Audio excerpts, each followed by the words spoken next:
మిత్రులారా, ఇది ఒక్కసారి చూడండి. ఒక్కో మహిళకు 10,000 రూపాయలు బీహార్ అసెంబ్లీ ఎన్నికల వేళ ఎన్డీఏ సర్కార్ కొత్త స్కీమ్. 75 లక్షల మంది అకౌంట్లో జమ, వివిధ దశల్లో 2 లక్షల వరకు సహాయము. మిత్రులారా, ఒక్కసారి ఆలోచన చేయండి.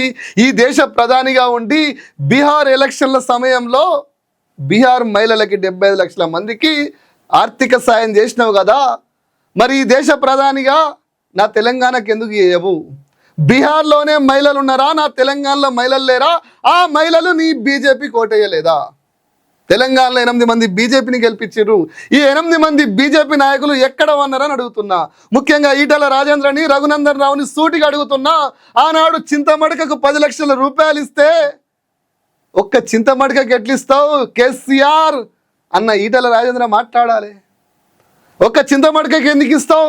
మా దుబ్బాకకి ఇవ్వవు, మా నార్సింగ్కి ఇవ్వవు, మా దొమ్మాటకి ఇవ్వవు, మా దౌలతాబాద్కి ఎందుకు ఇవ్వవు అని చెప్పినటువంటి రఘునందన్ రావు మాట్లాడాలి దీని మీద. అయ్యా, నేను సూటిగా అడుగుతున్నా. ఎలక్షన్ల ముందు ఆనాడు నరేంద్ర మోదీ తెలంగాణ ప్రస్తావన వచ్చినప్పుడు రేవడి కల్చర్ అన్నాడు. ఎలక్షన్ల ముందు రేవడి కల్చర్ అని మాట్లాడిండు తెలంగాణ ప్రజల విషయంలో.